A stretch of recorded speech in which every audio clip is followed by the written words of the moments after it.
안 되는 건 영상을 찍든. 저희 시험범위 이거 나눠주셨어요. 나왔어요.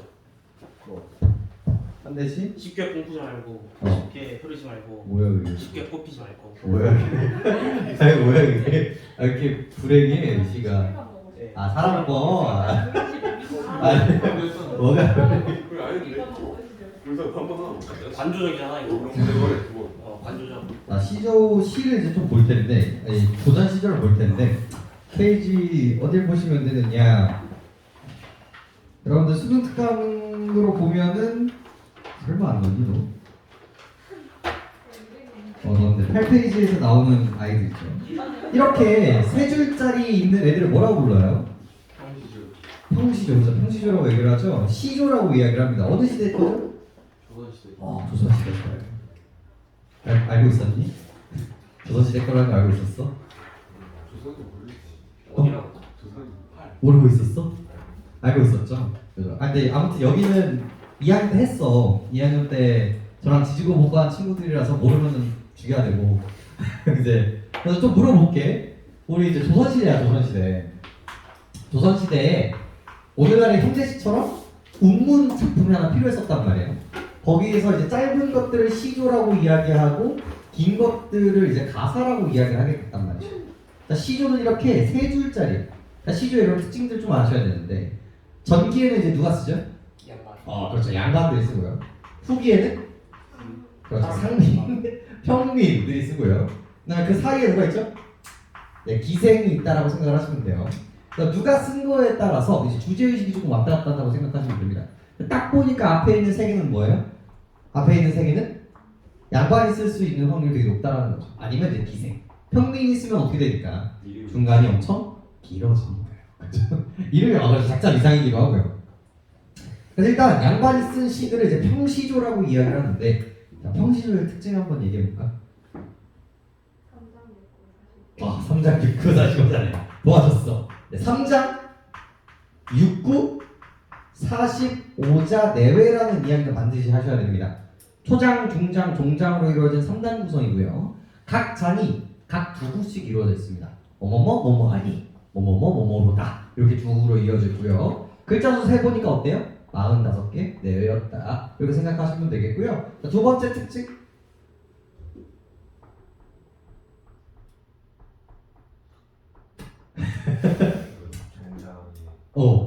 이거 좀 훌륭합니다. 종장 있죠? 이 종장에 어디? 첫 어절은 반드시 몇 글자? 3, 절로 시작을 해야 돼요. 그러면서 이제 향가의 이야기가 연결이 되는 거죠. 향가의 이제 3단 구성과 여기 이 종장의 정형성을 이제 이어받았다. 이런 식의 이제 이야기가 되게 되는 거고요. 세 번째로 몇 음보입니까? 4음보. 그렇죠. 4음보. 그리고 글자 수의 반복도 조금 중요했어요. 세 글자, 세 글자, 두 글자의 반복이라고 해서 3, 3, 2조, 3, 3, 4조 이런 얘기들이 이제 등장을 하죠. 그래서 3, 3, 2조의 반복이었다 이렇게 생각을 해주시면 되겠습니다. 이 정도는 알고 있어야 된다. 그리고 이제 양반이 썼기 때문에 이제 주제 의식들은 뭐일 수밖에 없다. 가장 먼저 그렇죠. 임금님 사랑이에요 라는 이야기. 그 다음에 그렇죠. 자연 친화, 자연 좋아요 이런 식의 이야기 일 확률이 매우 높다. 물론 마이너 작품들이 조금 있기는 한데 거의 90%가 저 두 가지 주제 의식에서 이제 왔다 갔다 하고요. 하나 정도가 이제 삐끗삐끗 하는데 하필 또 그게 나왔네. 우리 이조연 아저씨의 이하의 월백하고. 그래서 그리고 박팽령과 홍서봉 아저씨 전부 다 이제 양반들이란 말이야. 그러다 보니까 전부 다 이제 우국지점이라든지 그런 지조절개에 대한 이야기들이 이제 등장한 거라고 생각하시면 됩니다. 자, 첫 번째 시부터 한번 들어가 보도록 하죠. 자, 첫 번째. 얘는요, 이조연 이 아저씨의 이 시는요, 여러분 맨날 함정 카드로 등장을 해요. 그러니까 자연 친화도 아니고요, 지조절개도 아니에요. 그냥 딱 보면 봄에 느끼는 애상감. 가끔 그런 거 있잖아. 괜히 그냥 센치해지는 거. 그러니까 우리 그 싸이월드 감성일 때, 여러분 사람이 제일 잔인해지는 시간이 언제인 줄 아십니까? 새벽 2시부터 새벽 3시까지요. 그때 카톡을 쓰잖아요. 그럼 누군가 죽어요. 그때 카톡을 잘못 쓰거나 글을 잘못 쓰잖아요. 그럼 누군가가 죽어요. 왜일까요? 많이 오글거려서 그래요. 세상 그때 쓰는 글들이 되게 이제 이제 감성 충만한 분들이죠. 그래서 그때 이 사람이 새벽에 이제 밖에 나갔는데 밤인데 새소리가 찍찍 들려. 찍찍 달이 쫙 하고 비치고요. 흰 꽃이 살짝 핀 거예요. 거기에 있는 이 뭔가 모를 그 감정이 울컥했어. 그래서 쓴 시가 바로 얘예요. 그래서 주제가 봄에 느끼는 애상감. 그래서 여러분들 얘가 나오잖아. 자연친화 아닌가? 님에 대한 그리움 아닌가? 막 이렇게 해석을 하시는데 그게 아니에요. 그래서 예외 중에 하나인 작품이기 때문에 그냥 통째로 기억해 주시는 게 마음을 편합니다. 얘 같은 경우는. 자, 프린트로 가보죠. 프린트로 공부를 한번 해봅시다. 페이지. 이게 평가 문제집이거든요. 그래서 평가 문제집으로 한번 볼게요. 평가 문제집 70페이지 볼게요. 교재를 꼭 하시면 되고요. 자, 첫 번째 줄입니다. 이화의 월백하고 은한이 삼경일 때, 자, 이화의 월백한데요. 이화 우리 알아야 돼요. 알아야 되는 글자예요. 이화 세트애들이 뭐죠? 이화 아까 했어. 이화, 도화, 그렇지. 행화. 얘네들이 세트예요. 세트란 말이야. 이화는 무슨 꽃? 백꽃. 도화는 복숭아꽃. 행화는 살구꽃. 이렇게 3세트가요. 딱 나오는 순간 무슨 이미지가 만들어져요? 계절감이 만들어져요. 언제 피기 때문에? 스프링에 피기 때문에. 봄에 피기 때문에 봄에 대한 이미지가 만들어지고요. 둘 중에 하나입니다. 일반적으로 봄에 피는 애는 예뻐요. 그래서 생명력이라든지 이런 아름다움에 대한 이야기가 나오고요. 근데 만약에 매화랑 같이 나왔어. 그럼 매화는 변하지 않고요. 얘는 피었다가 죽죠. 그럼 가변성, 간신배들이 되기도 하거든요. 근데 여기서는 그냥 아름다움이라고 생각해 주시면 좋을 것 같아요. 분위기를 형성해주는 도구입니다. 그래서 이화가 나오고요. 그다음에 두 번째로 생각하셔야 되는 게 뭐냐면 컬러풀. 이 색감이라는 의미가 되게 중요해요. 이 도화는 아까 무슨 색이었죠? 핑크였죠, 핑크. 이화는 무슨 색이에요? 화이트입니다. 흰색을 갖다 흰색. 이화에 또 나와 플러스. 이화에다가 뭐해? 월, 백회. 알아야 됩니다. 여러분 자연글들은 전부 다 알아야 돼. 이 월자가 무슨 월자죠? 다월자죠. 백자는요? 흰백자죠. 그래서 지금 흰색과 흰색이 겹쳐나고 있는 거예요. 색이 흰색으로 이렇게 겹쳐나고 있고요. 은한이 삼경일 때 플러스. 은한이 뭘까요? 은하수고요. 은하수 플러스 삼경이 뭘까요? 밤. 삼경 한번 볼까? 삼경 뭐라고 되어 있냐? 밤 11시에서 새벽 1시라고 되어 있죠. 그러니까 요즘이 11시나 1시가 되게 그래도 조금 아직 괜찮은 시간인데 이때 11시 1시잖아요. 그럼 엄청 새벽이에요. 오늘날에 한 3시쯤? 3, 4시쯤이라고 생각하시면 됩니다. 이때는 불 켤 수 있는 수단이 없었기 때문에 그냥 해가 지면 자야 돼요. 해가 지면 자야 되기 때문에 이때는 엄청 새벽이에요. 은하수가 삼경일 때. 그래서 이때 딱 읽었을 때 어떤 느낌이 들어야 되냐면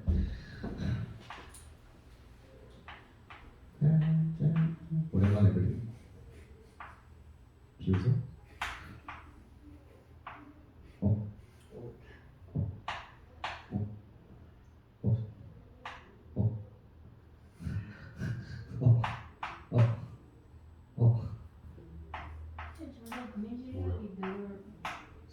사람이 양반이잖아. 모자가 왜 이렇게 이쁘게 여자예요?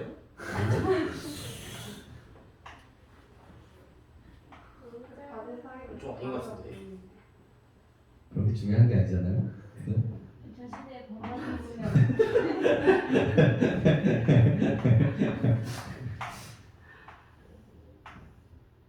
아무튼 anyway, 네. 양말 입고 있는데 밖에 나간 거예요. 뭔지 모르겠지만 밖에 나갔어. 근데 뭐가 떠 있고요? 흰 달이 떠 있고요. 그다음에 뭐가 떠 있는 거예요? 이렇게 뭐가 이렇게 있어요? 가지가 이렇게 있는 거예요. 가지가 있고 여기 뭐가 펴 있어? 꽃이 이렇게 펴 있고 그다음에 여기 뭐가 떠 있는 거예요? 밤하늘에 펄이 떠 있는 거예요.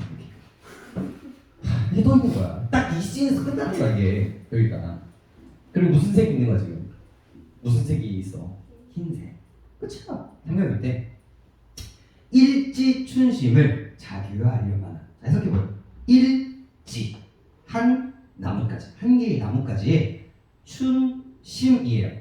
여러분 춘 정도는 아셔야 되잖아. 춘이 뭐야? 봄춘자. 춘하추동에 춘은 우리 인간적으로 하잖아. 춘에다가 마음 심자예요. 그래서 봄 마음이야. 봄 마음. 그래서 봄을 느끼는 마음인 거거든요. 이게 봄을 느끼는 마음. 그러니까 나뭇가지 하나에 걸려 있는 이 춘심을 자규야 알야마는. 자, 자규라는 단어가 나와요. 자규 뭐야? 꾀꼬리예요. 꾀꼬리. 얘도 뭡니까? 전부 다 봄을 상징하는 말이에요. 봄을 짹짹거리는 거거든요. 그래서 여기 옆에 또 누가 있었던 거예요?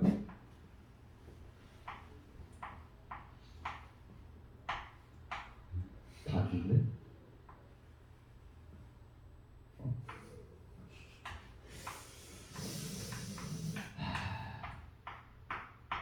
이게 있었던 거예요. 이렇게 노래를 부르고 있는 거예요. 얘가. 표현이 봐봐. 자규야 알야만. 봐봐 느낌을 봐봐. 새가 알겠냐 마는 거예요. 이게. 그럼 새가 안다라는 걸까 모른다라는 걸까? 아이고 안다라는 거야 이게. 봐봐. 야 봐봐. 야 요즘 트로트가 나오잖아요. 트로트가 요즘 한창이란 말이야. 근데 트로트 맨날 뭐야? 트로트 요만한 애가 와가지고 뭐에 대해서 노래를 불러요? 사랑은 아무나 하나. 혹은 이제 어머니에 대한 슬픔 이런 거 노래를 부른단 말이야. 마치 노래를 부를 것 같다라는 그런 얘 참 얼굴로 보지 말아줄래? 그때 뭐라고 해? 어떻게 애기가 어떻게 그 감정을 알겠냐마는 이렇게 잘 표현할 수 있나요? 이렇게 표현한단 말이에요. 봐봐 잘. 새가 알겠냐마는 새가 원래 알아야 돼 몰라요? 원래는 몰라야 돼. 근데 지금 마치 새소리가 뭐처럼 들린다는 거야? 마치 봄 기운을 아는 것처럼 들린다는 뉘앙스를 담고 있는 거예요. 얘가. 새가 알겠냐마는 모를 거거든? 근데 그렇게 들린다는 거죠. 그래서 다정도 병인양하여 잠 못 들어 하노라 하고 얘기를 하고 있거든요. 그래서 이게 새가 지금 새 소리가 이 울음소리가 뭐가 담겨있다는 거야? 일지춘심 본 마음에 담겨있다는 거야. 자 봐봐. 본 마음 누가 느껴요? 본 마음 누가 느껴? 내가 느껴. 근데 그 본 마음 마치 누가 느낀다고 얘기하고 있어요? 얘가 느끼고 있는 거잖아. 그러니까 뭐가 베이스로 되어 있어? 의, 인, 이 베이스가 되어 있는 거야. 기본적으로. 그리고 플러스 뭐도 들어가야 돼? 새가 나오는 순간 봐봐. 짹짹이라고 나와. 맨날 질문한다? 선생님 소리가 없는데요? 근데 자두가 나오는 순간 뭐예요 지금? 나 뭐 하고 있어? 듣고 있는 거야. 그래서 청각적, 심사까지도 같이 있는 거야 이게. 얘가 나오는 순간. 자기야 알야마는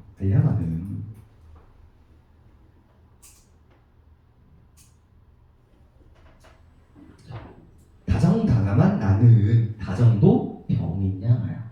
이 다정이 여러분들 자기 너무 다정하다. 이게 다정이 아니야. 그 수익이 아니라 마음이 많다라는 거예요. 지금 정서가 많다라는 거거든요. 다정도 감정도 많은가 해서 이걸 다정다운 그래서 그러셨네. 뭐 그렇게 봐도 되긴 하지. 해석을 볼까? 어디 갔니?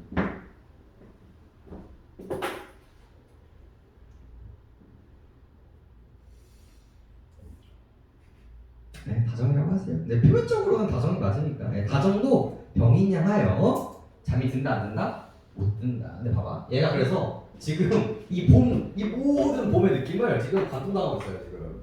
그래서 잠을 못 이루는 거야. 근데 봐봐, 임금님에 대한 사랑이요? 아니야. 자연 친화야? 아니란 말이야. 내가 자연과 무라일체가 되겠다는 얘기가 아닌 거야. 지금 봄에 느끼는 이 감정이 너무 흘러 넘쳐서 잠 못 자겠네 라는 뜻인 거거든요. 그래서 이걸 그냥 뭐라고 합니까? 봄에 대한 뭐라고요? 상감으로 이제 끝나버려요. 그냥. 뭔가 알 수 없는 슬픔이 느껴졌던 거야 이 사람이. 거기서 끝내시면 됩니다.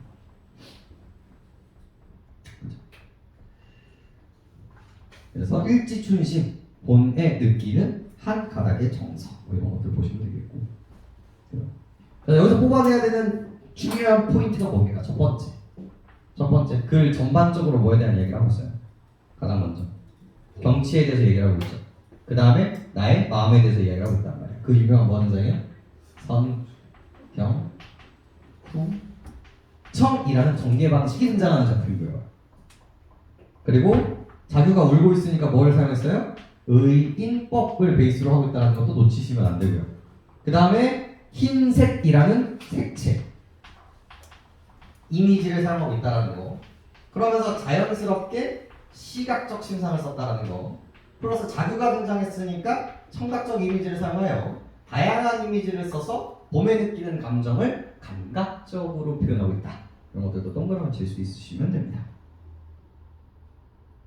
그래서 이 감정을 이제 마지막을 뭐라고 얘기합니까? 예상과 이제 우수에 적는다고 해요. 우수가 절정에 달한 부분을 마지막 줄이라고 이야기를 하죠. 그 정도로만 보시면 됩니다. 고독, 대상감 이렇게 적어주셨네요.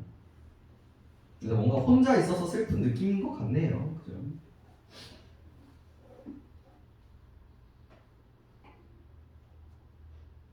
그래서 이거 과하게 해석하면은 뭐지?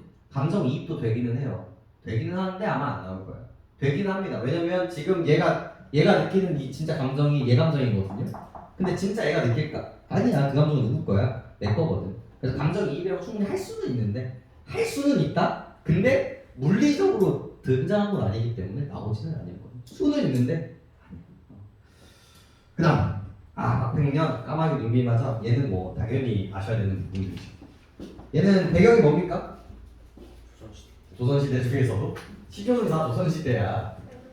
그렇죠. 그 뭐야 우리 수양대군 씨의 이야기 스토리가 이제 깔려 있는 부분들이죠. 기억나시나요 그거?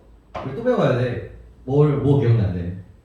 수양선 그 고사리 바라보기 고사리를 캐 썼어야 하는가? 이것도 또 등장할 수 있는 부분들인 거고요. 아무튼 이런 얘기들 이제 또 가볍게라도 이제 해드릴 텐데 자 봅시다. 까마귀 눈비 맞아 희는 듯 겁노해라. 자 누가 등장해요? 까마귀 그리기 어려운데? 똑같은데. 뭐야?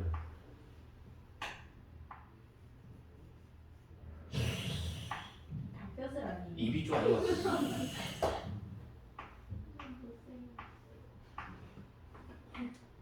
그것도 아닌 것 같은데.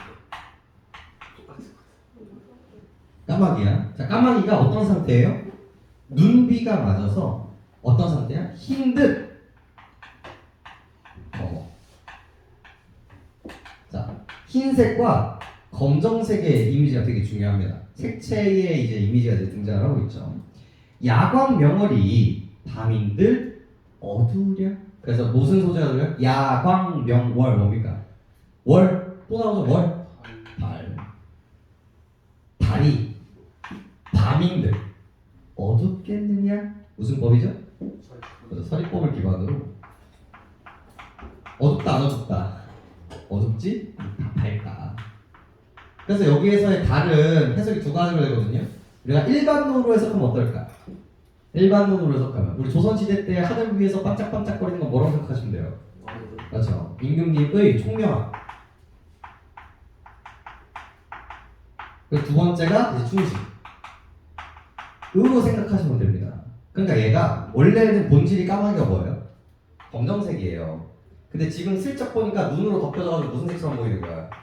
흰색처럼 보인다는 거지. 그래서 이게 원래는 나쁜 새끼인데 어떻게 보여? 지조와 절개가 높은 것처럼 보인다는 거죠. 원래는 이 새끼 간신 새끼거든. 근데 저놈한테 충성하고 있으니까 마치 지조와 절개가 있는 놈처럼 보인다는 거야. 근데 그런다고 한들 그 개같은 부정적인 현실인들 우리 임금님이 뭐야? 우리 임금님은 그래도 쩐다. 그렇다고 우리 충신들은 굴하지 않는다. 그걸 이제 서리법으로 썼다라고 생각하시면 되겠고요. 임향은 뭐가? 1편 한 조각에 끊어있는 단심. 단심은 변할 수 있겠느냐? 있다 없다? 없다. 그래서 이제 강조하고 있습니다. 서리법이 되게 중요하겠네요. 그래서 일반적으로 이제 임금이 요 왕을 떼면 이제 뭐가 됩니까? 이제 단종이 되는 거고 여기 있는 이 까마귀를 떼버리면 이제 뭐가 되는 겁니까? 우리 간신 새끼들, 우리 간신들. 로 해석하시는 게 일반적이라고 보시면 되겠습니다. 끝. 그다음. 뭐 별로 그렇게 없어요. 사실 여기는 이 작품이 어렵다기보다는 이제 연결되어 있는 시조가 좀 빡세서 그렇죠. 그건 이제 시간 날 때마다 보여드릴 텐데. 자, 76페이지 가보죠.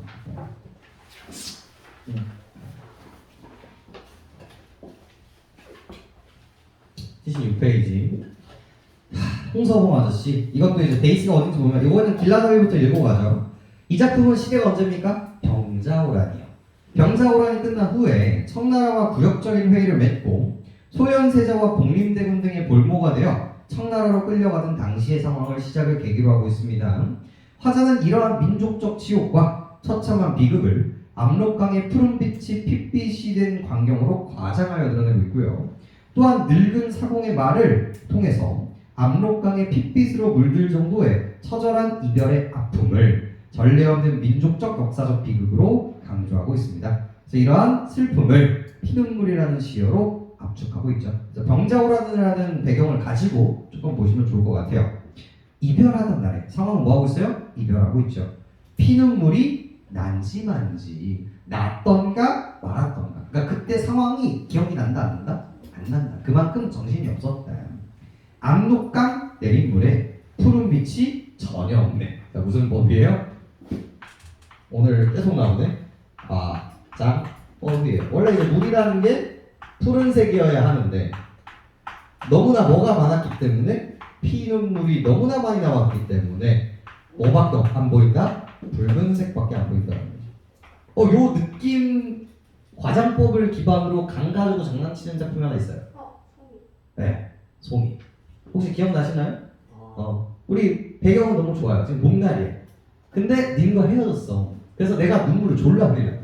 그래서 눈물 너무 많이 흘려서 대동강물이 낙동강이었나? 낙동강물이 마른다 안 마른다? 안 마른다. 그 얘기가 이제 연결 시조로 등장할 거예요. 그래서 과장법이고, 그다음 배 위에 허여센 사공이. 그래서 배 위에 우리 사공이 하나 있어.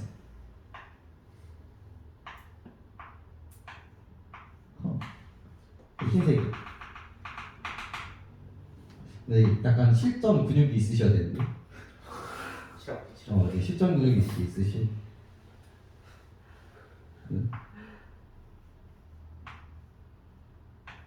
얘는 반바지 입어도 되겠지.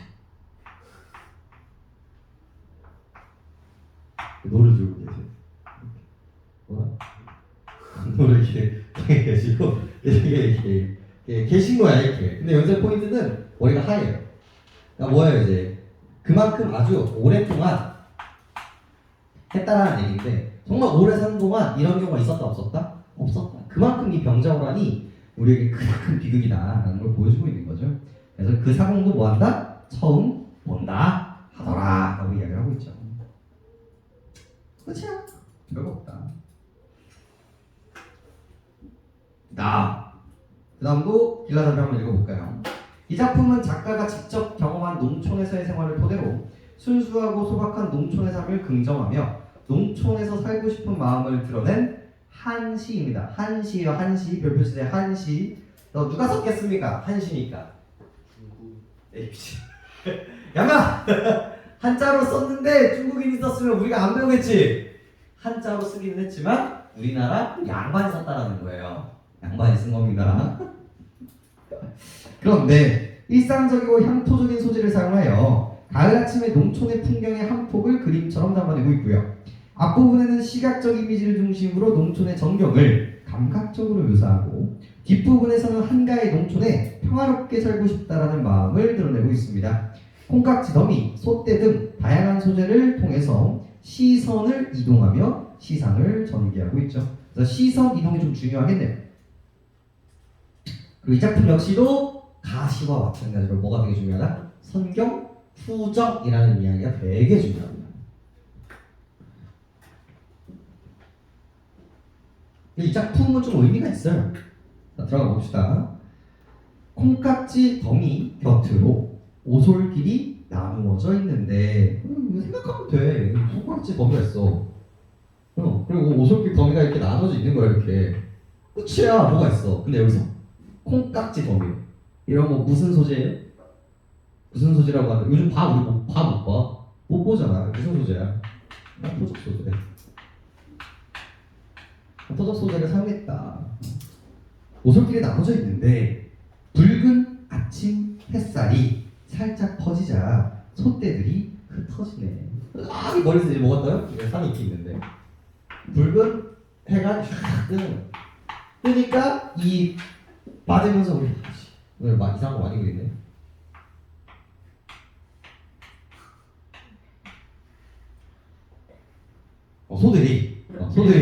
소들이 흩어지고 있는 거야. 그래서 요런 느낌을 뭐라고 부르게? 무슨 이미지예요? 향토적 이미지, 목가적 이미지 이런 것들이라고 얘기하죠. 향토적, 목가적. 그러니까 요런 이미지가 나오면 당연히 뭐다? 한가로움 이런 게 이제 자연스럽게 등장하는 거죠. 푸른 하늘은 가을 든 산봉우리를 물들이던 듯. 그래서 계절적 배경까지도 이제 등장을 하고 있고요. 그래서 푸른 하늘 우리 항상 맑죠? 근데 이제 산봉우리가 이제 가을이 들었어. 여기는 붉은색이고 여기는 푸른색인 거죠. 색채는 대비되고 있기는 하지만 예뻐의 느낌이라고 생각하시면 되겠고 이런 것들을 다 뭐라고 합니까? 이런 것들을 배경 묘사라고 이해하는 거예요. 묘사. 맑은 기운에 비겐 뒤의 구름은 먹음직스럽네. 저 먹음직스럽네 동그라미 쳐볼래요. 근데 진짜 먹음직스러운 걸까? 뭘 표현하기 위해서? 일단 가을이 나오잖아요. 가을 플러스 농촌이야. 그럼 이게 나오는 게 이상한 게 아니에요. 추수하고 물고기가 살쪄 있고 왜 쓸까 이런 거. 풍, 요, 로, 음을 강조해야 돼요 이런 것들이. 야 실제로 이랬을까? 그 당시 시대가? 그러지 않거든요. 되게 이상적 공간을 이제 형성하는 거라고 생각을 하시면 되는데. 그래서 갈대의 햇살이 반짝반짝 음성상징어 기러기가 놀라서 일어나고 의법 벼입에 쏴 하는 이미지 청각적 심상 붕어가 야단스러운가 보다 생명력 생기 넘치는 이미지 여기까지가 이제 배경이죠. 그래서 여기에 이제 그림을 하는 거예요. 여기 뭐 있고요. 여기 갈대가 여기 있고요. 여기 뭐 떠가고요? 기러기가 여기 떠가고요. 그 다음에 벼잎에 쏴 하는 이 소리 이렇게 바람 불고 그 다음에 붕어가 여기 연못도 이렇게 있는데 붕어가 제일 야단스러워. 얌마 야 너 왔다 갔다 하고 있는 거예요. 그냥 이 광경이야. 이 광경을 그냥 뭐하는 것뿐이다. 청각과 색채, 시각적 이미지를 통해서 묘사하는 것뿐이다. 이게 풍요로운 농촌사회의 모습이기 때문에. 그러니까 산 양지 바른 곳에 집을 짓고 살고 싶으니 농부에게 반만이라도 빌려달라고 졸라봐야지 라고 하면서 이제 소박한 심정을 보여주고 있다. 그래서 끝이 나죠. 봐봐, 요 작품이 요런 작품이 나온 이유가 뭐예요? 요런 작품이 나온 이유가 뭘까요, 여러분? 이유가 뭘까요? 리즌이 뭘까요? 풍요롭게 살고 싶어. 풍요롭게 살고 싶어서? 아니 그런 마음이 아니야. 나는 너희랑 했어 요 얘기를. 요런 게 언제 나왔을까? 갑자기 농촌이 왜 나올까 이런 게?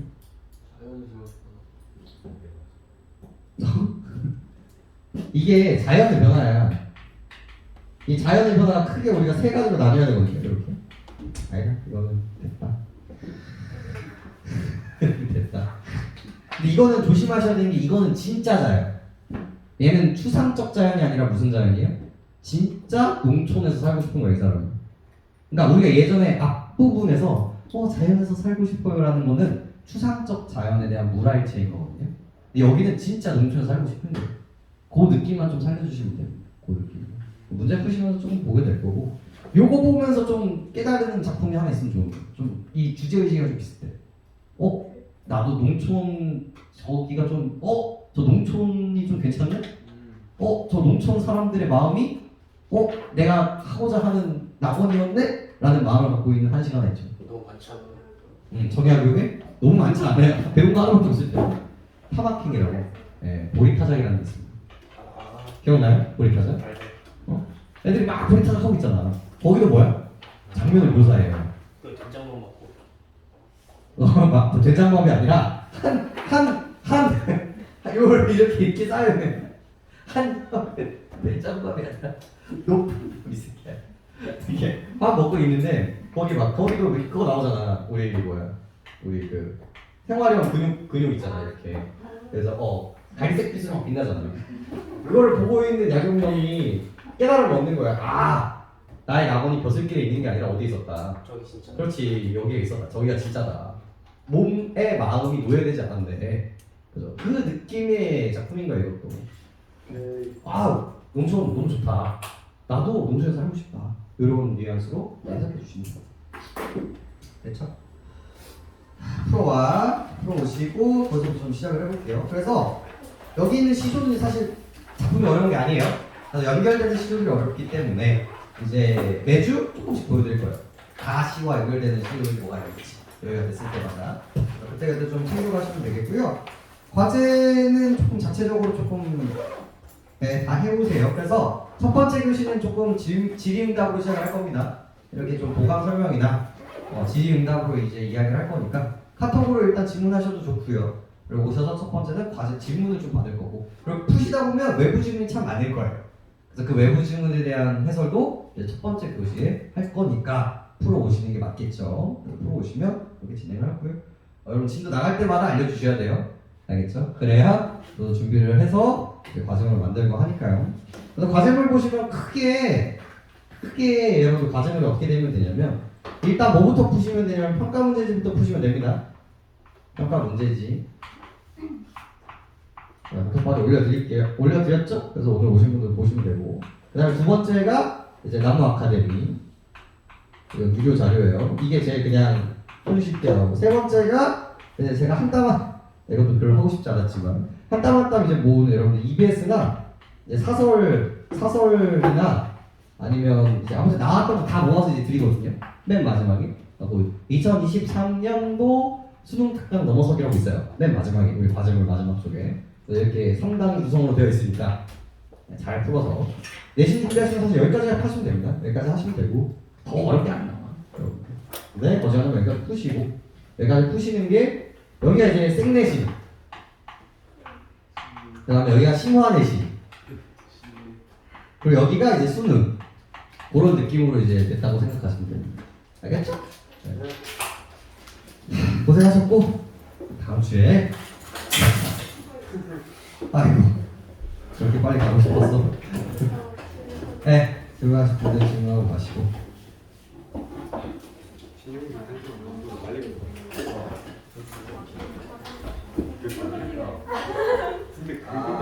기회가 안 되면 아니라고 하세요.